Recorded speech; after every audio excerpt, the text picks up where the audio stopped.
বাবা আমার, রোজার ফজিলত সম্পর্কে এক কথাই বলেছিলাম গত জুমাতে, কোন মুসলমান যদি রোজা রাখে, আল্লাহ পাক রব্বুল আলামিন বলেন আস-সাওমু লি ওয়া আনা উজজা বিহি ওয়া আনা আজজি বিহি আও উজজা বিহি।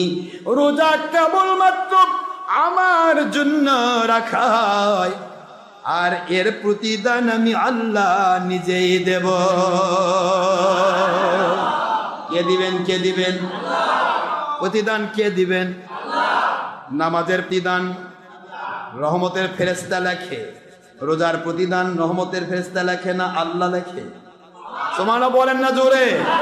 আল্লাহ বলেন নামাজ, হজ, যাকাত সবই তো ফরজ আমল। ফরজ আমলগুলির মধ্য থেকে আমি একটি মাত্র আমল আমার দিকে নিসবত করলাম, আস-সাওমু লি, রোজা আমার। যদি বলুন সুবহানাল্লাহ। বান্দা বান্দিরা রে, নামাজও তো আমার, রোজাও তো আমার, হজও তো আমার, যাকাতও আমার, সবই তো আমার জন্যই করম। কিন্তু রোজা এমন একটা আমল, এই আমল যদি কেউ মানুষ দেখানোর জন্য করে, ও কখনোই রোজা রাখতে পারবে না। নামাজের মধ্যে মানুষ দেখানোর সম্ভাবনা আছে, নাই? আপনারা এসেছেন আল্লাহকে সন্তুষ্ট করার জন্য, কতগুলি মসজিদ ভেদ করে, কেউ দেখুক না দেখুক আল্লাহ দেখবে, ঠিক না বে ঠিক? কিন্তু অনেক মানুষ আছে, ওই কালীতলা বাজার মসজিদে নামাজ না পড়ি, তাহলে মানুষ আমাকে চিনবে না, অমুকের বাপ এত নামাজি ছিল পারে। এই কথা করছেন নাকি? বন্দরে মসজিদে নামাজ পড়বো, যেই মসজিদে মানুষের আনাগোনা বেশি, যেই মসজিদে মানুষ যাতায়াত করে বেশি, ওখানে যে নামাজ পড়বো যাতে মানুষ চিনে। এখানে আপনি এসে বসে আছেন ভিআইপি, আপনি সিআইপি, আপনি কলেজের শিক্ষক, কলেজের ছাত্র, আপনি ইউনিভার্সিটির শিক্ষক, আপনি একজন বড় মাপের ইঞ্জিনিয়ার, ডাক্তার, অথবা অন্য বড় মাপের অ্যাডভোকেট, যে কোনো ব্যক্তি আপনি আছেন, কেউ আপনাকে চিনতেছে না, চিনে কেউ? কে কোথার থেকে আসছে, যে যেখানে পারেন সেখানে বসেন। এমনকি ঢাকা ইউনিভার্সিটির প্রক্টর যদি এখানে আসে, এমনকি স্বরাষ্ট্র প্রতিমন্ত্রী এক্স টুকু সাহেব যে আমার বায়াত, উনিও যদি এখানে আসেন, বাংলাদেশের যত বড় বড় নেতা খেতা যে কেউ হোক আমার বায়াত তারা যদি আসেন, হয়তো আপনি চিনতেই পারবেন না কে কি। উনি এসে নামাজ পড়ে আস্তে করে বের হয়ে যাবেন। উদ্দেশ্য একটাই, আসলাম আমি মালিককে খুশি করার জন্য। কে দেখলো কে দেখলো না এটা আমার দেখানোর জিনিস না,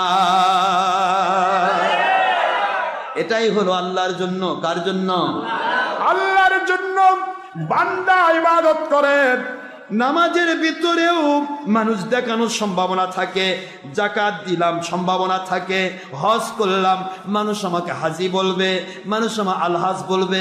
হাজি টেরাস লিখতে পারবো, আলহাজ টেরাস লিখবো। আলহাজ শুনে মানুষ দেখবে বাবা হাজি মানুষ, হয়তো ভালো জিনিস দিবে। দেখেন সবচেয়ে কালো জিনিস, কথা কোন না কেন? সবাই নয়, আবার কিছু লোক আছে তো, আছে না নাই কথা? বাবা আমার, আমি আপনাদের খেদমতে আরজ করতে চাই, আল্লাহ এই জন্য বললেন আস-সাওমু লি, রোজা আমার। সুবহানাল্লাহ। এই দুনিয়ার ভিতরে সবচাইতে বড় রোজাদার আমি রে। বান্দা বান্দি রোজার জন্য সেহরি খায়, আমি আল্লাহ সেহরি খাই না। বান্দা আল্লাহর জন্য রোজার জন্য ইফতার করে, আমি আল্লাহ ইফতার করি না। বান্দা সামান্যতম সকাল থেকে সন্ধ্যা পর্যন্ত একটু খাবার বন্ধ করলো, এটা আমি আল্লাহর কুদরতের সিফাতের সাথে শামিল হয়ে গেল।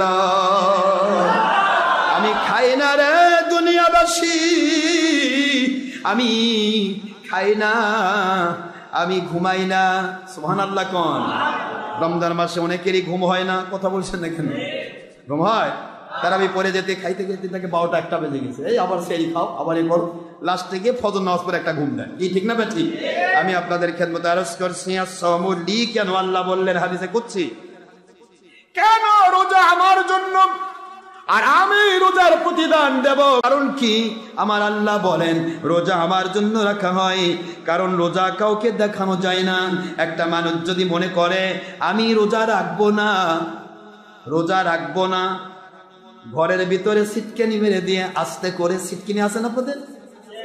না খিল মেরে দিবেন, সিটকিনি মেরে দিবেন, বিভিন্ন প্রকার যা যা আছে আপনাদের লাগে দিবেন, দিয়ে আস্তে করে বউ গেছে হয়তো পাশের প্রতিবেশীর বাড়িতে, আপনি জম্মের খাওয়া খাচ্ছেন, খাওয়া দাওয়া করে মুখ টুক মুছে বউ করছে আমি রোজা আছি। নিজের বউ বলা পারবেন আপনি রোজা আছেন না নেই, কথা করছেন না কেন? দেখবে কে? কথা বলেন। তৃষ্ণায় প্রাণ ফেটে যাচ্ছে, কাতর হয়ে গেছেন। আপনি তৃষ্ণা অবস্থায় এই মুহূর্তে যদি মনে করেন টিউবওয়েলের পানি খেলে মানুষ দেখবে, সাবমার্সিবলের পানি খাইলে মানুষ দেখবে, কি কথা কন না কেন? কিন্তু পুকুরের মধ্যে ডুব মারলেন, নদীর মধ্যে ডুব দিলেন, আস্তে করে যতটুকু দরকার পানি পান করে নিয়ে সাবার হয়ে গেলেন, গোটা দুনিয়ার কেউ দেখলো না, আমার মালিক দেখবে বলে বান্দা খায় না। সুবহানাল্লাহ জোরে বলেন। আমার আল্লাহ বলে বান্দারা রে, আমার রোজা মানুষকে তাকওয়া শেখায়। রাতের অন্ধকারেও যদি আমি আল্লাহ দেখি, ওই পানির অথাল তলদেশে আমি আল্লাহ দেখি। সুবহানাল্লাহ কোন? খিল লাগায় সিটকায় লাগায় ঘরের মধ্যে একা একা খাও, আমি আল্লাহ দেখি। যখন তুমি সিটকারি লাগায়াম অন্যায় কাজ করো রে, তখন কি আমি আল্লাহ দেখি না? সুবহানাল্লাহ কোন? যখন অফিসে ঘুষ নাও, এই দিক থেকে কেউ দেখে না, আমি আল্লাহ কি দেখি না? সুবহানাল্লাহ কোন? যখন তুমি দুধের মধ্যে পানি মিশাও, কে দেখে? সুবহানাল্লাহ কোন না? এটা প্রত্যেকটার ঘটনা আছে। একটা ঘটনা বলে তুমি কাঁদতে কাঁদতে হয়রান হয়ে যাবেন, কিন্তু আমার তো সময় নেই বাবা, ঘটনা বলার টাইম নেই। শুধুমাত্র এটুকু বলি, আপনাদের বোঝাতে চাই, আমরা যা করি তা কে দেখেন? আল্লাহ দেখেন বলেই ইবাদত। আল্লাহ যেটা দেখেন না সেটা ইবাদত নয়। তাহলে আমাদের যেটা আল্লাহ দেখেন ওটাই ইবাদত। তাহলে ইবাদতটা করতে গিয়ে চিন্তা করতে হবে, আমি আল্লাহ দেখাচ্ছি না মানুষ দেখাচ্ছি। যদি মানুষ দেখায় তাহলে আল্লাহর জায়গাতে মানুষকে সেটিং করলাম, ঠিক আছে না? মানুষ সেটিং করলে হবে তো আল্লাহর জায়গায়? তাহলে শিরক হবে। কি হবে বলুন? তাহলে আমরা শিরক করব না, আল্লাহকে খুশি কাজে করবো। এই জন্য আল্লাহ বলে আস-সাওমু লি ওয়া আনা আজজি বিহি, রোজা আমার জন্যই রাখা হয়, এখানে ফাঁকি দেওয়ার সুযোগ নাই। আমি দেখবো বলে সে চুরি করে খায় না। এই জন্য বান্দার রোজার পুরস্কার আমি নিজেই দেব। আল্লাহ কেমন পুরস্কার দিবেন? কথা কেন মন খারাপ নেই কেমন? আল্লাহ কেমন পুরস্কার দিবেন? ছোট? আচ্ছা, আল্লাহ কিয়ামতের দিন বান্দা কেমন? রোজাদার যারা তারা আমার দিকে আসো। রোজাদার সব পাগলের মতো দৌড়াবে আল্লাহর দিকে, বুঝছেন? কিন্তু যারা রোজাদার তারা যেতে পারবে, আর যারা রোজাদার না তাদের পায়ের পা আর জমির সাথে লাগে যাবে। সুবহানাল্লাহ বলবেন না জোরে? ওরাও লাফ মারবে চাইবে, যাই দেখি দুনিয়ার যেমন ফাঁকি দিছি এখানে আল্লাহ ফাঁকি দেবো। আমার আল্লাহ কই বান্দা দুনিয়ার ফাঁকি দিছি আমি ধরি নাই, কিন্তু এখানে পা আটকে দিছি, তুই রোজা রাখিস না। সুবহানাল্লাহ বলেন না জোরে? আল্লাহ বান্দারা তোমরা রোজা রেখেছো, আমি তো ওয়াদা করেছিলাম রোজা আমার জন্য, আমি পুরস্কার দেব। সুবহানাল্লাহ বলেন। কি পুরস্কার দিব? আসো শুনবেন তো নাকি? কি দিবে আল্লাহ বলবো? বান্দারা তোমরা তো রোজা রেখেছিলে, বলে জি আল্লাহ রোজা রেখেছিলাম। আচ্ছা, এ ফেরেশতারা, আমার রোজাদারদের জন্য একটা করে ইফতারি প্যাকেট নিয়ে আসো। এই ইফতারি প্যাকেট কত দাম হবে কোন তো? 25,000 না 50,000? কথা কোন দেখেন, কিনা পারবেন?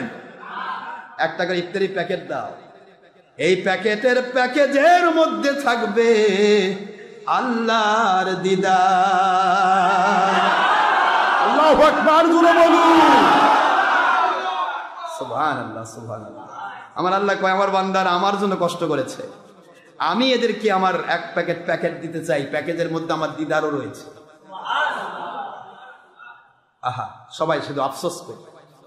রোজাদার রেখেছো, হাত উঠাও। বলবে আল্লাহ, বলবে আপনাদেরকে বলবে, রোজা রেখেছো, হাত উঠাও। বেরোজাদারও হাত উঠাতে চাইবে, কিন্তু হাতগুলি তাদের পায়ের সাথে লেগে থাকবে। সুবহানাল্লাহ বলেন।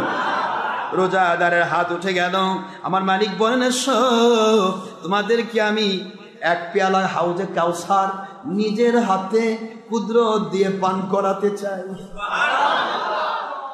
আল্লাহ যখন এক পেয়ালা হাউজে কাউসার পান করাই দিবেন নবীজি পাক সাল্লাল্লাহু আলাইহি ওয়াসাল্লামের কাউসার থেকে, আমার আল্লাহ পাক বুঝান ওই বান্দা কিয়ামত তো হয়েছে, তার জীবনের শেষ তো নাই, অনাদি অনন্তকাল কোনোদিন তৃষ্ণা লাগবে না। এ কেমন পানি গো, জীবন কোনোদিন আর তার তৃষ্ণা লাগবে না। আমরা দেখেন রোজা রাখি, সকালবেলা সারাদিন রোজা রেখেছি, আমাদের ক্ষুধা লাগে না, তৃষ্ণা লাগে না। আবার যারা রোজা থাকে না ওরা ঢক ঢক করে পানি খায়, তাও পেট ফাটে যাও, তাও তৃষ্ণা মিটে না। আমার আল্লাহ কয় তোর তৃষ্ণা মিটবে না, কারণ তুই তো রোজা রাখিস না। আমার বান্দা দেখ সকালবেলা একটু খেয়েছে, রাত্রে সন্ধ্যা রাত্রে একটু খেয়েছে, হয়তো শেষ রাতে উঠবে। অনেক লোক আছে খাবার যেতে গিয়ে দেখা যায় যে অনেক লোক ঘুমের মধ্যে হয়তো লাস্টে সন্তান সন্ততি আছে, ঘুমাইতে ঘুমাইতে দেরি হয়ে গেল, 1 ঘন্টা ঘুম, হঠাৎ করে দেখে যে ওই আপনার অ্যালার্ম দিছে, অ্যালার্মও বাজছে, কিন্তু আস্তে করে বন্ধু ঢুকে রাখছে। থাক, আপনার বাড়ি ঘরের কাছে অ্যালার্ম রাখে, অনেকে আছে কাছে অ্যালার্ম রাখে। আরে পাগলা, কাছে রাখবে না, ওই দূরে রাখা লাগবে, যাতে করে বেড থেকে উঠে গিয়ে বন্ধ করা না লাগে। না বন্ধ করার মতো কি চেঁচাতেই যান থাকে, তাহলে আপনাকে তুলে ফেলবে। কথা ঠিক না ঠিক? কিন্তু আপনি রেখে দিচ্ছেন এই যে কোনা, এই ঘরের কাছে। এখন ঘুমের তো পেলা আলাদা, ঘুম যখন ধরে তখন তো মানুষের কিছু থাকে না। কে রে চেঁচাই কেন, ওই চেঁচান কেন, ওইটুকু ব্রেন আছে, আর কিছু নাই। কিন্তু খাওয়া লাগবে, বাইয়া খাওয়া লাগবে, ওই বন্ধ করে দিচ্ছে, দিয়ে দেখেন যে ফজর নামাজও কাজা হয়ে গেছে। এরকম হয় না অনেকে? এরকম লোক হয়। আমার আল্লাহ কয় দেখ ওর সেহরি খাইয়ানি, সেহরিও খাওয়ার টাইম হলো না, ওই সন্ধ্যা রাতে একটু খেয়েছিল, নিয়ত করে ফেললো ও বান্দা সারাটা দিন কি লাগবে, রহমতের ফেরেশতা রোজা আমার, সারাদিন একজন ক্ষুধা না লাগে, ক্যালোরিটা আমি দিয়ে দিই। আপনি দেখবেন যেদিন আপনার খাওয়া দাওয়া বেশি হয়েছে সেদিন আপনাকে ক্ষুধা লাগলেও, পরিশ্রম যারা করে তাদের ক্ষুধা লাগতে পারে, তৃষ্ণা লাগতে পারে, আর ক্ষুধা তৃষ্ণাই তো রোজা, ঠিক না? ঠিক ধরে। কিন্তু যেদিন আপনার খাওয়া হয়নি দেখবেন সেদিন মনে হয় আপনি বেশি ভালো আছেন। কেন ভালো আছেন? কারণ আমার আল্লাহর কুদরত থেকে আপনাকে ক্যালোরি ফিল আপ করা হচ্ছে। যখন ভিতরে ক্যালোরি ফিল আপ না থাকে তখনই একটা মানুষের ভিতরে ক্ষুধার সৃষ্টি হয়। ক্ষুধা, ডায়াবেটিস রোগে কেন লাগে? কারণ ইনসুলিন নামক হরমোন, এই হরমোনটা তার ক্যালোরি ফিল আপের ক্ষেত্রে কাজ করে। এখন ইনসুলিন নাই, যার কারণে ওর ভিতরে ক্ষুধা তাড়াচ্ছে। যে লোকের ডায়াবেটিস নেই তা কিন্তু ক্ষুধা অত লাগে না। কথা করছেন না কেন জোরে? তো আপনি যখন রোজা রাখবেন তখন আপনার ভিতরে কুদরতিভাবে সব ক্যালোরি দেওয়া হয়েছে, যত ক্যালোরি যা দরকার আপনার শরীরের মধ্যে আল্লাহ কুদরতে সাবমিট করেছেন, যার কারণে আপনি সারাদিন না খেয়েও আপনি ভালো রয়েছেন। তোরা বলছেন। আর যে খাচ্ছে, বারবার খাচ্ছে, তবুও তার ক্যালোরি ফিল আপ হচ্ছে না, সে ব্যক্তি ক্ষুধিত হচ্ছে, তৃষ্ণার্ত হচ্ছে। আমার মালিক আপনাকে আমাকে বোঝার তৌফিক দিন, আমরা যেন বুঝি এটা আউয়ালুহু রহমাত, আওসাতুহু মাগফিরাত ওয়া আখিরহু ইতকু মিনান নার। 3টি কন্ডিশন দিয়েছে আল্লাহ। প্রথম 10টা দিন আমি দিলাম রহমত, অর্থাৎ রহমত নাজিল করে এদেরকে আমি আল্লাহ রোজা রাখার তৌফিক দিলাম। সুবহানাল্লাহ। বান্দা যখন এই 10টা দিন রোজা কন্ট্রোল করলো, আমি আল্লাহ দ্বিতীয় দশকে গিয়ে গুনাহ মাফ করে দিলাম। সুবহানাল্লাহ বলে। গুনাহ যখন মাফ হয়ে গেল, তৃতীয় দশকে গিয়ে বললাম রহমতের ফেরেশতা তো গুনাহই নাই, রাখবো কোথায়? জাহান্নামে তো দিব না, গুনাহগার তো জাহান্নামে যাবে, বেগুনাহ তো জাহান্নামে যাবে না। সুতরাং এদের জন্য আমি জাহান্নাম সিলগালা করে দিলাম আর জান্নাতের দরজা খুলে দিলাম। এই জন্য রোজা মানুষকে অনেক দূর পর্যন্ত পৌঁছায়। বাবা আমি আপনাদের কষ্ট দিচ্ছি, মনে হয় 30 মিনিট টাইম নিয়েছেন, শেষ হয়ে গেছে। আল্লাহ আমাদের বোঝার তৌফিক দিন। তো আল্লাহ পাক কিয়ামতের দিন আল্লাহ পাক মেহমানদারি করবেন। কি করবেন বলেন না কেন? রোজাদারকে মেহমানদারির জন্য ডাকবেন, 1 প্যাকেট ইফতার দিবেন। ইফতারের ভিতরে থাকবে আমার আল্লাহর দিদার, যেরকম সুবহানাল্লাহ। এর মধ্যে থাকবে রহমতের কাউসারের পানি, এর মধ্যে থাকবে আল্লাহর জান্নাতি, এমন নিয়ামত যা দুনিয়ার কেউ কল্পনা করতে পারেনি। যা কল্পনাই করতে পারবো না তো আমি বর্ণনা করবো কেমনে? কথা বলছেন না কেন? আমি বর্ণনা করতে পারছি না, এটা বর্ণাতীত, বর্ণনা করার ক্ষমতা আমার নেই। এক কথা আল্লাহ বলেছে, ওয়ালাকুম ফিহা মা তাশতাহি আনফুসুকুম ওয়ালাকুম ফিহা মা তাদাউন।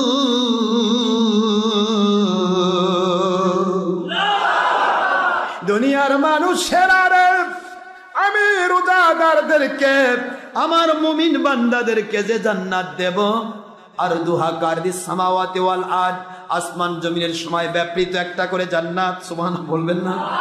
এই জান্নাত যে দেব, রোজাদারের ইফতারির প্যাকেজের মধ্যে জান্নাতও থাকবে। সুবহানাল্লাহ। কোন জান্নাত থাকবে? কোন দরজায়? রায়্যান নামে একটা দরজা লেখা থাকবে। এই দরজা দিয়ে শুধুমাত্র রোজাদাররাই জান্নাতে ঢুকবে। রায়্যান, সুবহানাল্লাহ। কোন জান্নাতের ভিতরে ঢুকবে। আমি জান্নাতের প্যাকেজ রাখলাম রোজাদারের রোজার ইফতারির ভিতরে, সুবহানাল্লাহ না। এখন জান্নাতে কি চাও তুমি? ওয়ালাকুম, এক কথা অর্থটা বোঝেন, ওয়ালাকুম তোমাদের জন্য, বোঝার চেষ্টা করবেন।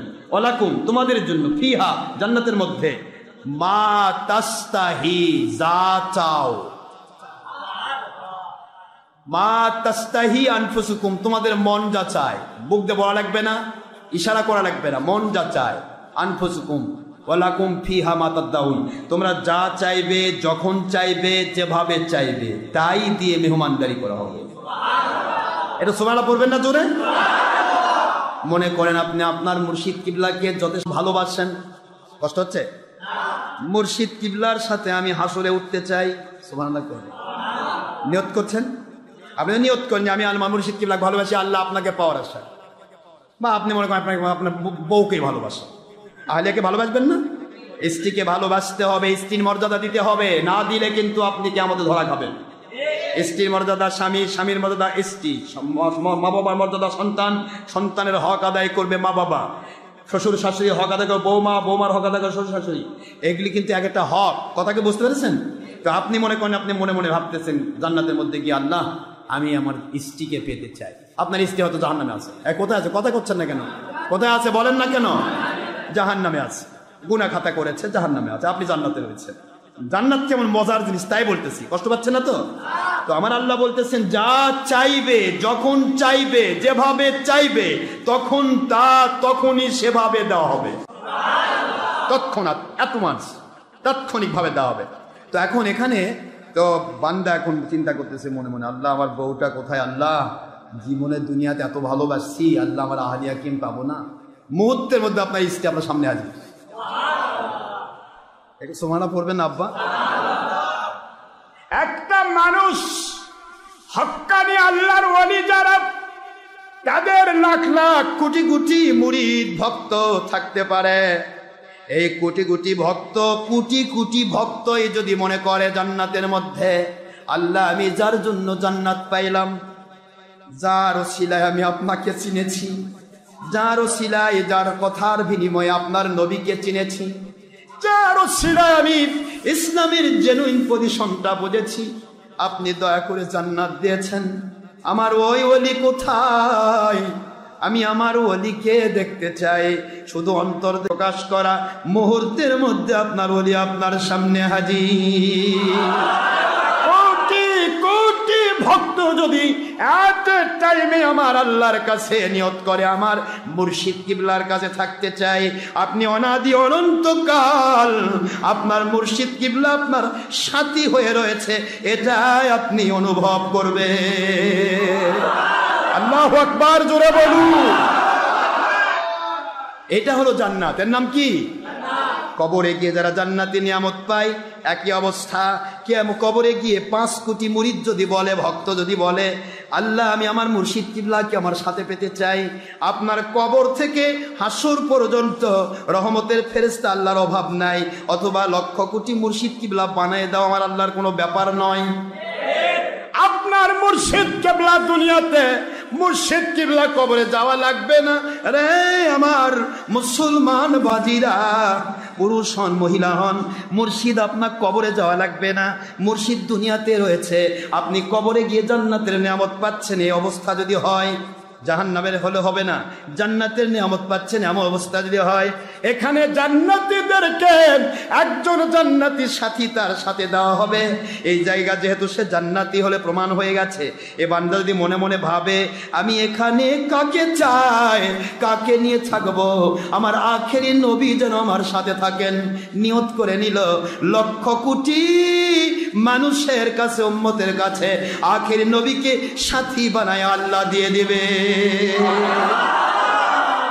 এটা রুহানি জগৎ। এটাই হলো তোমরা যা চাইবে, যখন চাইবে, যেভাবে চাইবে, তখন তা তখন সেইভাবে দেওয়া হবে। সুবহানাল্লাহ বলেন।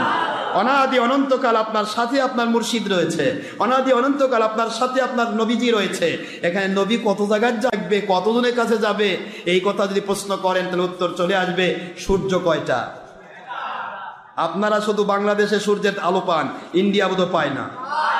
বাংলাদেশের মানুষ সবাই সূর্যের আলো পাচ্ছে, ইন্ডিয়ার সব মানুষ সূর্যের আলো পাচ্ছে, পুরা এই মেরু যতগুলা মানুষ আছে সবাই একসাথে সূর্যের আলো পাচ্ছে।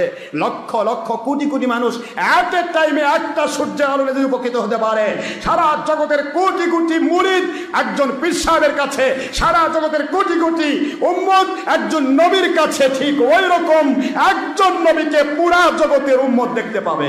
সুবহানাল্লাহ জোরে বলুন। আমল পাবে, সবকিছু পাবে।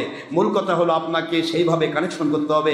এটার নাম বুখারী হাদিস, আল মারউ মা'a মান আহাব্বা। পৃথিবীতে যার সাথে যার মহব্বত হবে তার সাথে তার হাসর হবে। লক্ষ কোটি মুর্শিদ, আশরাফ সিদ্দিকী না, যে কোনো একজন ভালো আল্লাহর ওলির আপনি বায়াত হয়েছেন, ওই আল্লাহর ওলিকে লক্ষ কোটি বানায়া লক্ষ কোটি মুরিদের কাছে সাপ্লাই করা আমার আল্লাহর এক সেকেন্ড লাগবে না। লক্ষ কোটি মুরিদের কাছে সাপ্লাই করবে কে করবেন? এটা পীরের বাহাদুরি নয়, এটা মালিকের ইচ্ছা। এটাই হলো অর্থ, লাকুম ফিহা মা তাস্তাহি আনফুসুকুম ওয়া লাকুম ফিহা মা তাদদাউন। তোমরা যা চাইবে, যখন চাইবে, যেভাবে চাইবে, তখনই তা সেভাবে দেওয়া হবে। সুবহানাল্লাহ বলে। আমি আর বাড়াতে চাই না আব্বা। এরপরে জান্নাত যখন হয়ে গেল, এখন আমার আল্লাহ বলবে, রোজাদাররা তোমরা তো রোজা রেখেছিলে, আজকে এই প্যাকেজের মধ্যে আমার দিদারও রয়েছে। এবার আমি তোমাদেরকে ফিনিশিং একটা দিয়ে দিতে চাই। প্রথম হলো তোমাদেরকে আমি সন্তুষ্টি দিয়ে দিলাম। সুবহানাল্লাহ করুন। আজ থেকে আর কোনোদিন তোমাদের উপর আমি অসন্তুষ্ট হব না। দ্বিতীয় পুরা নম্বর হলো, আমি আল্লাহ তোমাদের দিদার দিচ্ছি। যেই মাত্র আল্লাহ দিদার দিতে গিয়ে হিজাবে সোগরা কোবরা খুলে ফেলবেন, রহমতের দিদার যখন দিয়ে দিবেন, লক্ষ কোটি বছর পেরিয়ে যাবে, একটা মানুষ জান্নাত ভুলে যাবে। জান্নাত কি সে বুঝতে পারবে না আল্লাহর দিদারের ভিতরে। জোরে বলুন সুবহানাল্লাহ। অনাদি অনন্তকাল সে আল্লাহর দিদারে মশগুল থেকে যাবে। সুবহানাল্লাহ। এই জন্য আসেন, মহান আল্লাহ আমাদের সবাইকে বোঝার তৌফিক দিন। আল্লাহ যেন আমাদেরকে আল্লাহ সন্তুষ্টিপূর্ণভাবে ইসলাম মানার তৌফিক দেন। নামাজ, রোজা, হজ, যাকাত, ফরজিয়াত, ওয়াজিবাত, সুন্নাতগুলো আদায় করার তৌফিক দেন। দেশের ক্ষতি, জাতির ক্ষতি, ইসলামের ক্ষতি, জঙ্গিপনা, সন্ত্রাসীপনা, মানুষ খুন, যাবতীয় হারাম কাজ থেকে, ইয়াবা, গাঁজা, হেরোইন, যাবতীয় মাদকদ্রব্য থেকে, মহিলা পুরুষ একাকার হওয়া থেকে, ধর্মের নামে ছবি, ভিডিও, টিভি, প্রজেক্টর, যাবতীয় হারাম কাজ থেকে আল্লাহ যেন আমাদেরকে হেফাজত করেন। সবাই আমিন। রোজা রাখবেন তো না রাখতেছেন না? হ্যাঁ, রোজা রাখেন। এই রোজা আপনার কামে দেবে, আপনি তাকওয়াশীল হবেন, আপনার জন্য আল্লাহ পাক জান্নাত দান করবেন। এগুলি পরে বলবো ইনশাআল্লাহ, পরে আল্লাহ সময় দেন। আজকের মতো এখানে আমি শেষ করছি। আল্লাহ আমাদের তাকওয়া শিক্ষার তৌফিক দেন। এই কথা আল্লাহ বলেছেন, ইয়া আইয়ুহাল্লাযিনা আমানু, হে মুমিনেরা, কুতিবা আলাইকুমুস সিয়াম, তোমাদের জন্য রোজা রাখা হয়েছে, রোজা ফরজ করা হয়েছে। কেন? কামা কুতিবা আলাল লাযিনা মিন ক্বাবলিকুম, তোমাদের পূর্ববর্তীদের উপর রোজা রাখা হয়েছিল, কিন্তু রোজার মর্যাদা তারা এত বেশি তারা পায় নাই। কেন? লাআল্লাকুম তাত্তাকুন, রোজা যদি রাখার মতো রাখতে পারো, বিশ্বাস রাখো আল্লাহ তোমাদেরকে মুত্তাকি বানাবো। আর মুত্তাকিদের সাথে আমি থাকি, তাদের জন্য আসমান জমিনের দরজা খুলে দিব, ওদেরকে আমি আল্লাহ জান্নাতে ঢুকাই দেব। জোরে বলুন সুবহানাল্লাহ। আসসালামু আলাইকুম ওয়া রাহমাতুল্লাহি ওয়া বারাকাতুহু।